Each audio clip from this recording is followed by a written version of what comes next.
Nimiq First Nation. Our clerk tonight will be Ms. Nicolina Vercar, and in a slight break with the normal rundown, I want to take a moment to state that the old Italian saying I learned many years ago about revenge being a dish best eaten cold has been, how shall I say, physically realized here in the city of Nanaimo. Several years ago, Powell River poached Lisa Bhopal Singh from the city. And I am happy to announce to the general public and the community at large tonight that Ms. Bhopal Singh has returned to the city. It is now our General Manager of Community Services and Deputy CAO. Welcome back, Lisa.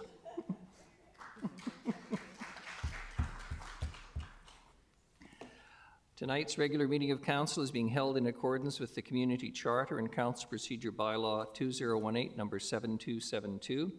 If during the meeting any member of the gallery has a question regarding an agenda item, please write down your name and the agenda item on the question period sign-up sheet, which is on the table by the double doors to my left. Please note that the Council Procedure Bylaw states that questions will only be taken on staff reports, consent items, or other business items. I'm looking around the crowd tonight, and I trust we're all going to be polite and respectful. I have a long, I won't call it a spiel, but something that I often read, but I'd like to think that this community is not a place where I have to do that in every meeting, and tonight I'm going to assume that we will all be polite and respectful and ensure that everyone is listened to accordingly. The first item on the agenda is the introduction of late items, Ms. Vercar, and we have a number. Thank you, Your Worship. Starting with the removal of item 11A, delegations unrelated to agenda items, removing delegation from Holden Southward. We have been advised just before this meeting that Mr. Southward is no longer able to appear tonight.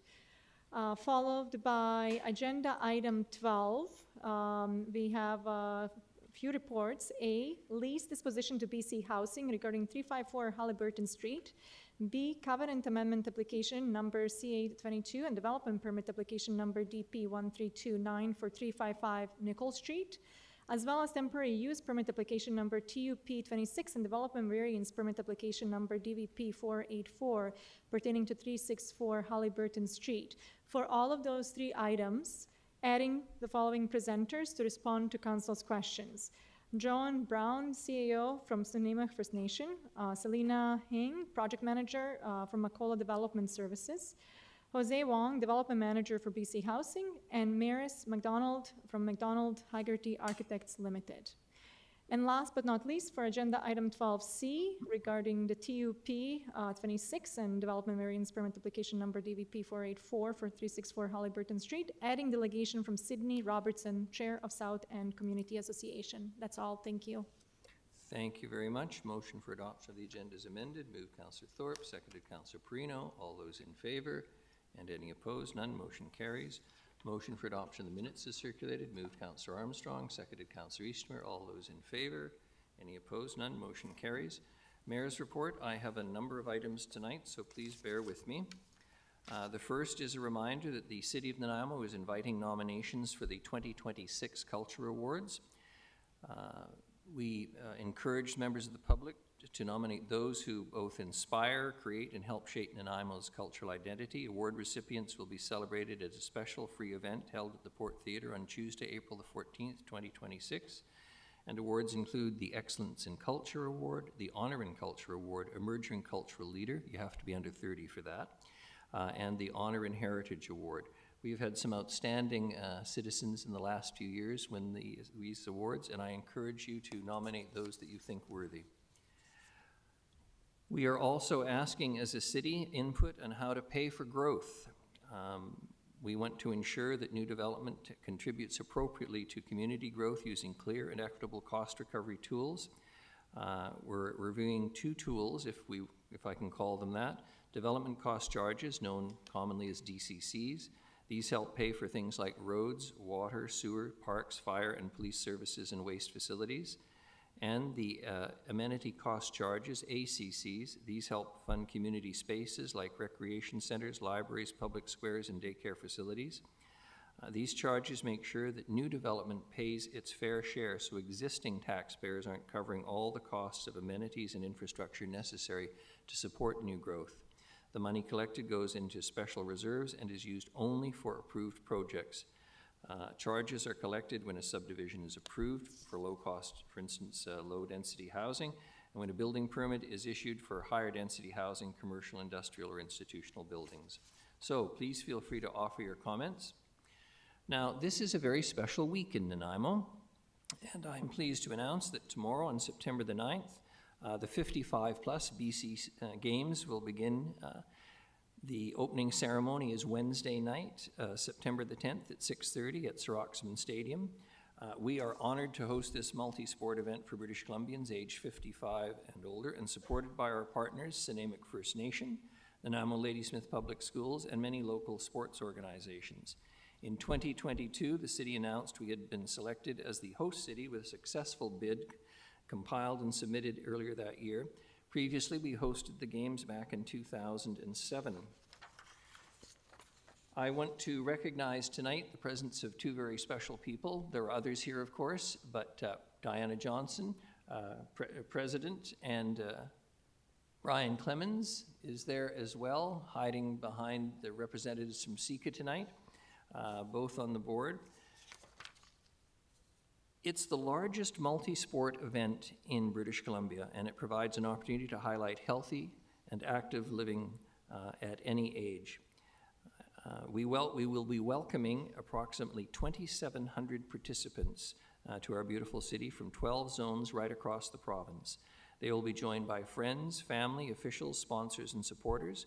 The citizens of Nanaimo are welcome and encouraged to come out and cheer on participants. It will include 21 events over 4 days and are taking place primarily at City of Nanaimo facilities, including Bevan Park, Bowen Park, Oliver Woods, and the Stadium District.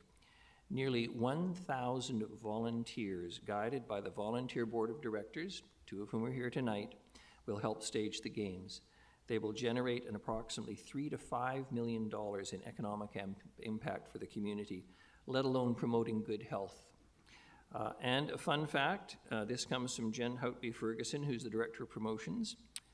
252 cans, 3 balls, of tennis balls will be used during the tennis competition. So there's a fun fact for you. So I encourage everyone to come out, attend the events, and on behalf of Council and the City of Nanaimo, to those who are already in town and those who are about to arrive, a very sincere welcome to Nanaimo.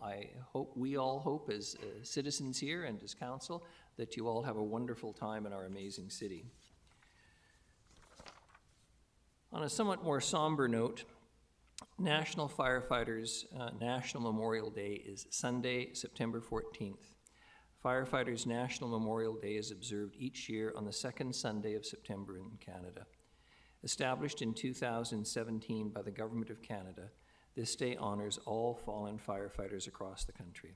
We will lower the Canadian flag at City Hall to half-mast, and I want to take this opportunity to say on behalf of Council and the citizens a very sincere thank you to Nanaimo Fire Chief Doyle and his officers. We recognize and appreciate and remember you for your service. And on a happier note, somewhat related, I'm going to ask a little question, and if anyone can answer it, I'll even let you speak from the audience. What do Harry Whipper, Don Sherry, Skip McKay, Fred Fulla, Arnie Duggan, and Don Ashby have in common? Councillor Thorpe knows. Councillor Thorpe knows. We can't let him do this. I'm delighted to announce that former City Councillor Ted Greaves, who I believe was also president of the IAFF in town for a number of years, will this year be inducted into the Canadian League Lacrosse Hall of Fame. He joins all of the individuals who I've named. Ted had an outstanding professional lacrosse career, competing at the highest levels and making significant contributions to the sport. He was captain of the Owen Sound North Stars, 1976 to 79, Nanaimo Timbermen, 1981, and Victoria Payless, 1986.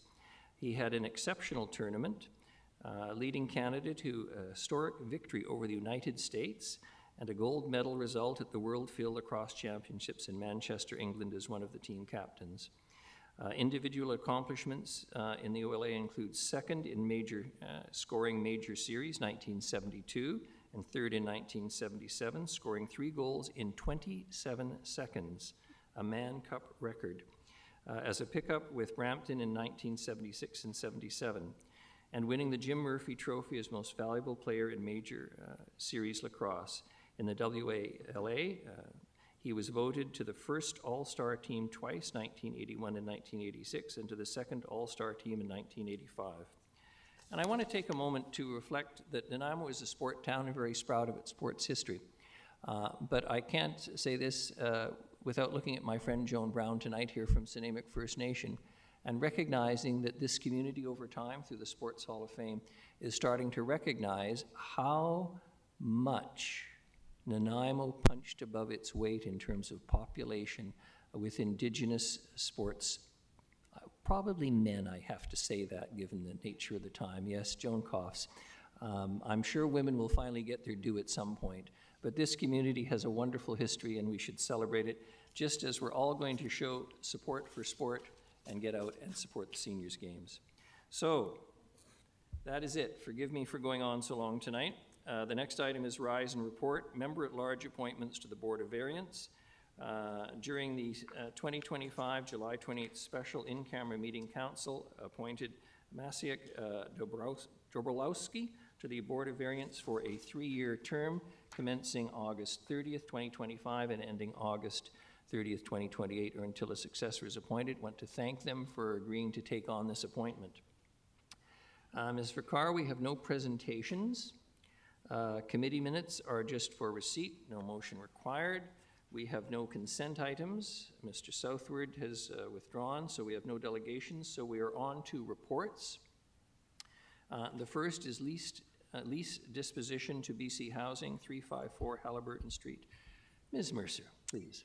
Thank you, Your Worship. I'm going to quickly pass this over to Ms. Skeels, and she'll walk you through the details of this lease disposition. Thank you very much. Ms. Skeels, good evening. Welcome. Good evening, Your Worship and Council. The City has been working closely with BC Housing since signing a Memorandum of Understanding and identifying development sites, one of which is 355 Nickel Street. This site is now the focus of a permanent supportive housing project to be operated by Sinamic First Nation. To support the project, Council has adopted the rezoning application, and tonight, following this report, Council will be asked to consider a development permit for the property.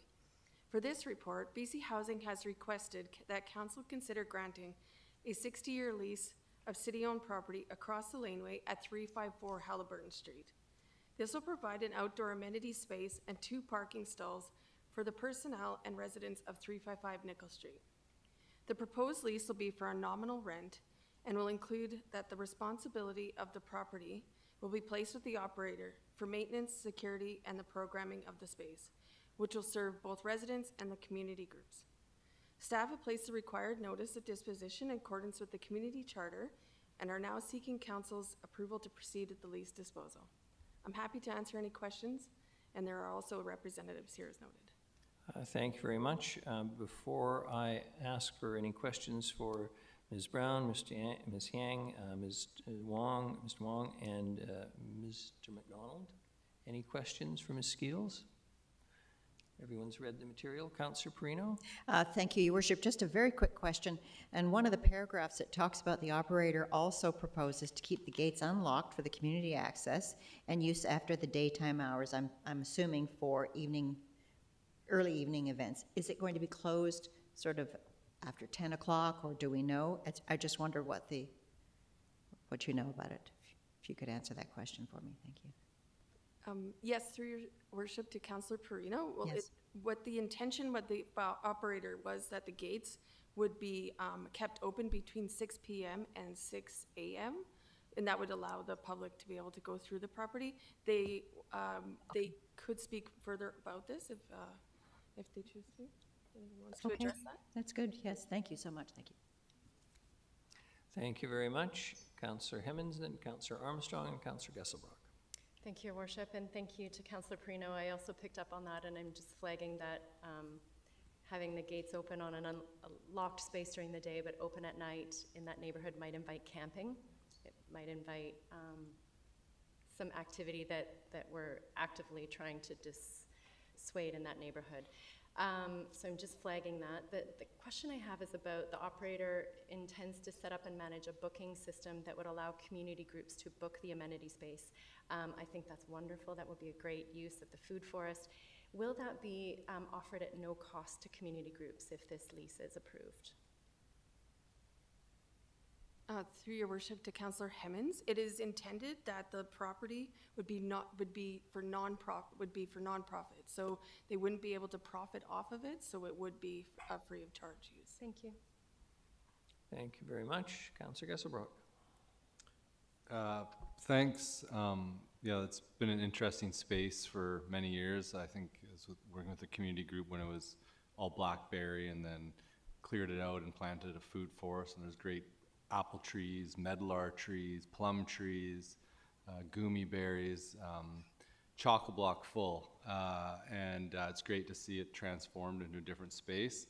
I do have a request, and I don't know if it's possible, but as the landscaping is happening, and if some of those fruit trees and berry bushes that are now very mature and abundant are not needed, that the opportunity to be able to dig them up and move them elsewhere in the community be taken up, because they'll still produce and can be transplanted. And yeah, 10-year-old tree is a valuable thing. So if that could be taken into consideration, I think reaching out to SECA, they could help with that process, and probably could find the labor to move it as well. So thank you.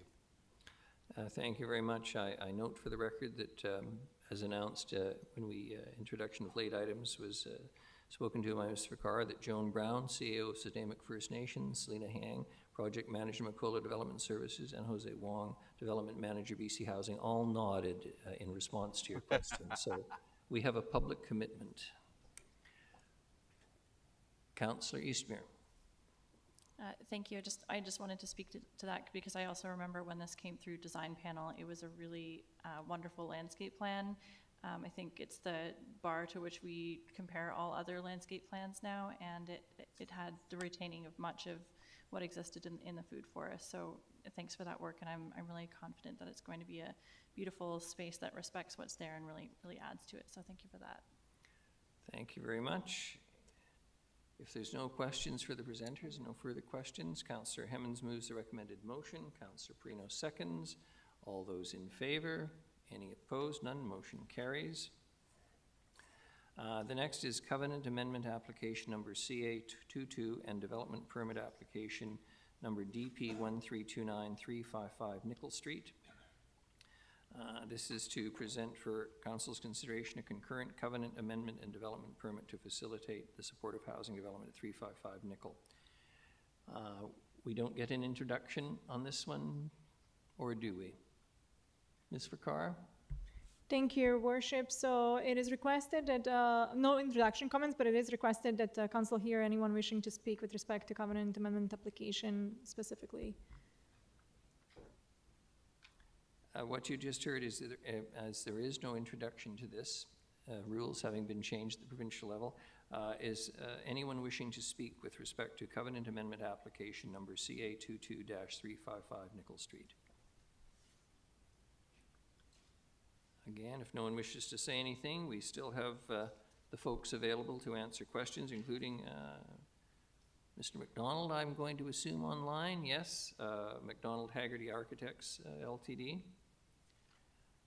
Councillor Armstrong? Yeah, I'm just asking for clarification because there's a piece where they say that there will be some spot for SFN members that are seeking supports. Is that going to be like a drop-in hub, or is that like an office where it will host workers that can then assist?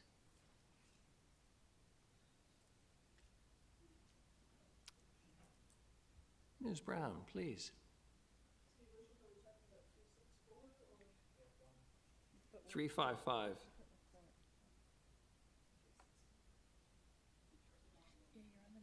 I think it's the trouble with those small screens. Well, it could be on, what could have jumped ahead on this one? Okay, that'll be the next one. My apologies. Sorry, That'll be the next one. you Sorry, can sit Andy. down.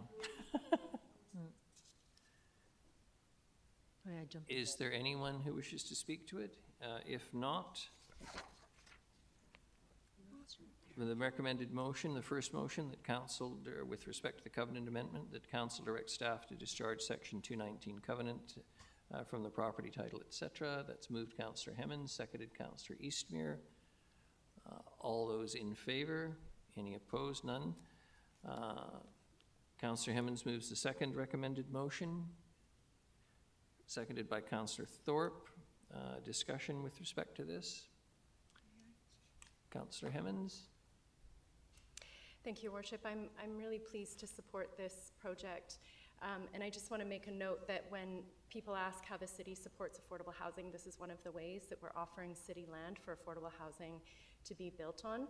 I was really glad to see the 35-unit cap. That's something that we've been working with BC Housing on for some time, and it's nice to see it evolving in projects. I'm really glad to see the nation here tonight and glad to note the engagement throughout the process. That's really rewarding for me. Like Councillor Eastmere said, I love the landscape plan, and just for those who haven't read the report, the amenity space will be developed as a sacred garden and amenity features including natural play elements, gathering spaces with seating, et cetera, et cetera. So just really glad to see that. Thank you very much. Those are my notes. Thank you. Thank you very much. Councillor Perino? Thank you, Your Worship. Just a quick question. Do we have any idea when they hope to break ground? Any idea? Sooner the better, we're hoping. That's exactly what I was going to say. Yeah.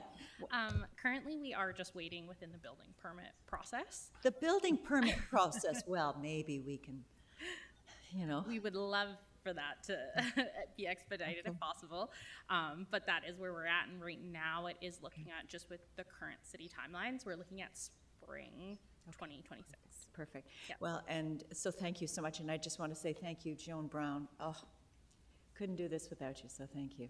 It's good. If there's no further speakers, all those in favor and any opposed, none, motion carries. And we're on to C, temporary use permit application number TUP26 and development variance permit application number DVP 484-364 Halliburton Street. Ms. Vicar? Thank you, Your Worship. For this report, we do have introductory comments to be provided by Mr. Holm. Mr. Holmes, much appreciate this. Thank you, Your Worship. Yeah, this is actually just to provide an update on a recommendation for this temporary use permit. As drafted in the agenda, the temporary use permit proposes the inclusion of social service resource center as well as office at the address 364 Halliburton Street. The agenda was published with that intention. Following that and hearing some concern with respect to the social service resource center use, and further speaking with the applicant, the project team, and understanding what the intended use of the property is. It's really an office use. It's an administrative use. So the proposed recommended amendment, recommended motion for council is on the screen overhead, as well as in front of you here, which would just limit the temporary use permit to office use, which is fitting with the intended use for the project, the property at 364 Halliburton.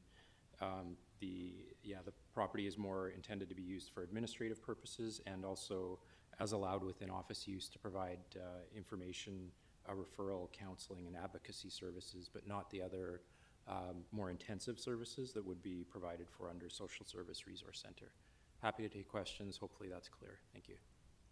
Thank you. And just to be clear for everyone, this recommended motion is the one that's not in our material and will replace the temporary use permit motion that is in the material. But first, we have a delegation. Sydney Robertson from the South End Community Association. Ms. Robertson, good evening. Welcome. Nice to see you. You know the drill. You'll have 5 minutes, and when there's a minute left, I'll let you know. Thank you. Thank you. Good evening. My name is Sydney Robertson. I'm the chair of the South End Community Association. I had planned to come to speak about the temporary use permit because we did have concerns about the drop-in language, and so I just want to start instead with thanking everybody, I think maybe instigated by Councillor Hemmens, to talk about whatever you needed to talk about to get that sorted out. So I really appreciate everybody sorting that out so easily. Thank you. I had also planned to talk about the hub as well, because it's all related to us, of course. So I'm going to still continue with that. I'm going to try to keep this, brief for you.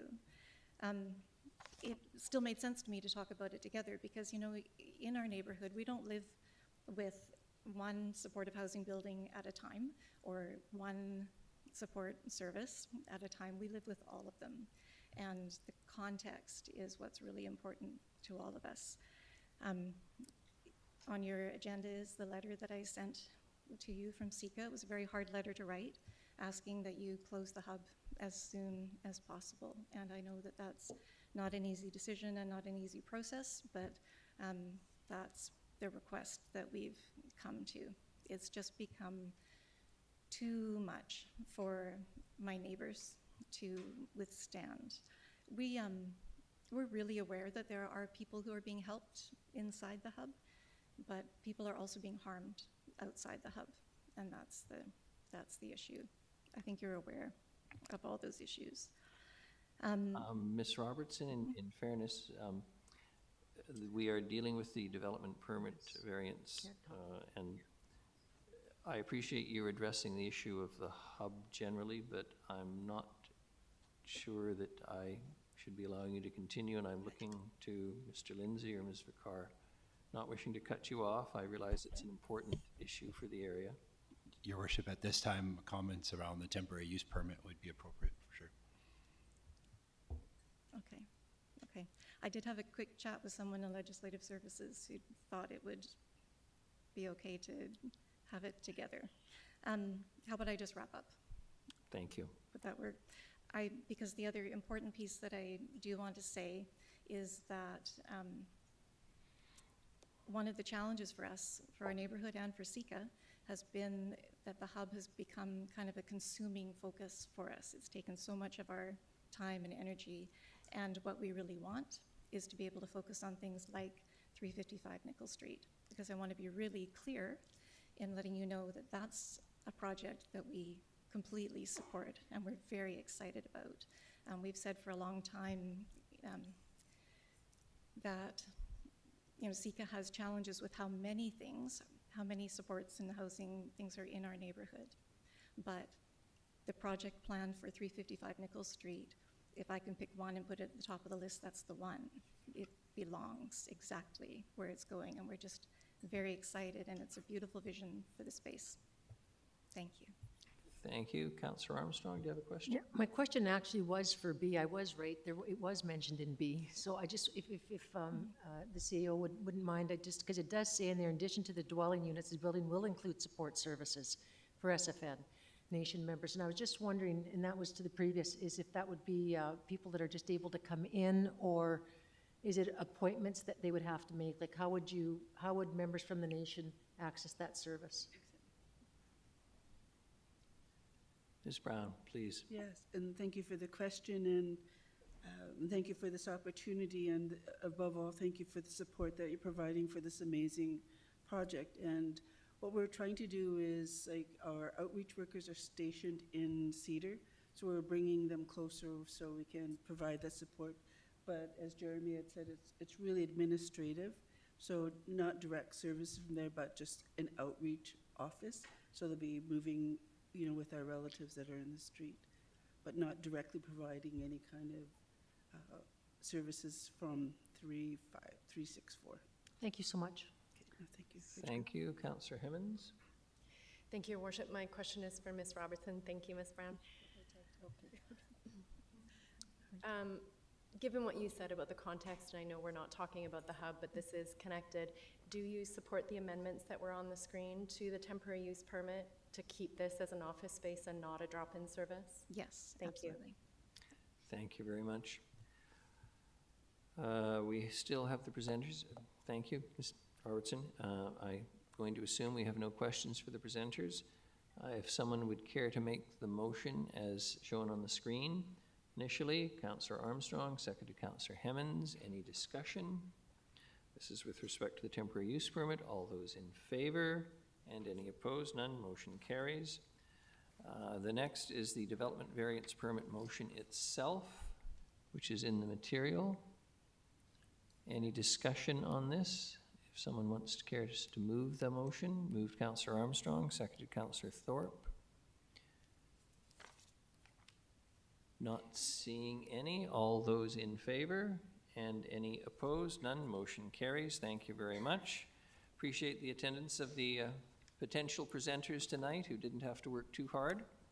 It's a good project, as Ms. Brown has pointed out, and we're all happy to see it proceed. The next is item D, development permit application number DP 1362-1044 Old Victoria Road. Presented for Council's consideration a development permit application for mini storage development at 1044 Old Victoria Road.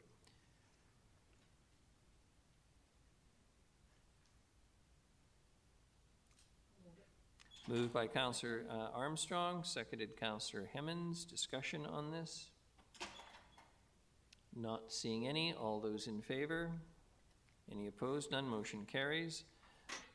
The next is E, development permit application number DP 1394-529 Terminal Avenue North.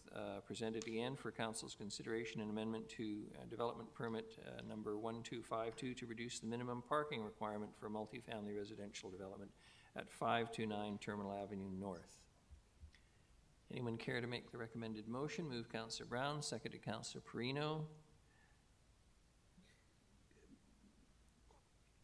Any discussion? All those in favor? And any opposed? None. Motion carries. Thank you.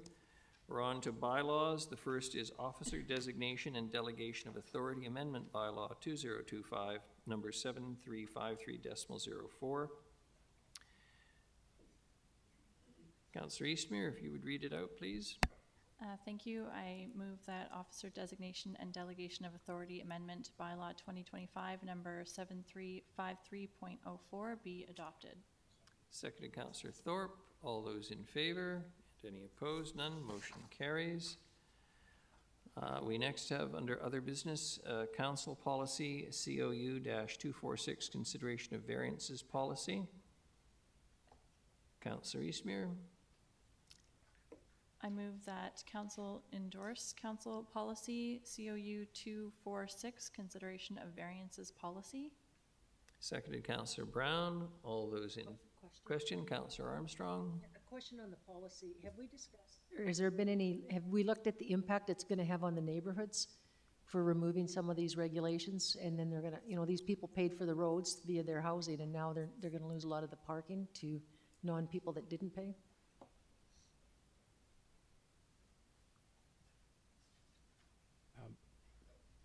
Pardon me, through your worship to Councillor Armstrong, sorry, I missed the question. Was there any public consultation on this, especially on the impacts of the parking? With respect to the variance policy, the city still has a variance policy specific to parking variances, so this doesn't replace that. This is intended to help provide guidance and sort of a framework and justification and evaluation criteria for variances that may appear before council or may be approved through delegated. Thank you, I got it. Thank you. Thank you very much. All those in favor and any opposed? None. Motion carries. The next item is 15, correspondence dated 2025, August 19th from Sydney Robertson, Chair, South End Community Association, seeker request to close the hub. This has been circulated and received by council. There are no motions before council with respect to this matter tonight. And that being the case, Ms. Robertson, I just want to say to you that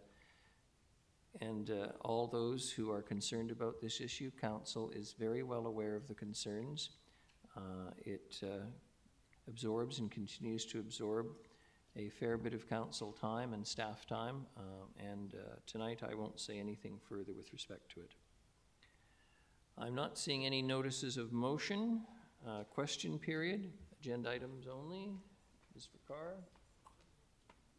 To report 12A, lease disposition to basic housing, and report 12D, development plan application for. Mr. Annesley, good evening. How you guys doing? 12A, Yeah, I'm just wondering, sorry, can someone refresh me? What was it that, what was 354 Halliburton? It was a food something, right? What was it again? Like, part of the, it's 354 Halliburton is. no, but what is it now currently? It's some sort of, okay. I'm just wondering, was there a gate there before? Like, is there a gate there currently? Okay, and so people have been allowed to move through there freely without, so when you guys are talking about building a gate or for the facility, that gate does not exist currently? Okay, that makes sense then. So the 6 p.m. to 6, because I wasn't sure if citizens would know that that gate would be open for people to potentially sleep in that area. But if there's no gate there, then that really doesn't make any difference. Also, for 12B, I'm just wondering, because that site was a storage facility at one point, is it the same owners that are operating this new storage facility? Is it BC Housing operating it? Who's operating the new storage facility? It's a mini storage proposal. Mr. Holm, can you offer any assistance on this? It's through your worship, it's a private mini storage facility is what's proposed. Is it the same owners as the previous one, or? My understanding is it is. It is, okay, thank you. Thank you very much. Move for adjournment, Councillor Eastmere, seconded, Councillor Perino. All those in favor and any opposed, none. Motion carries. Thank you. Thank you very much, everyone.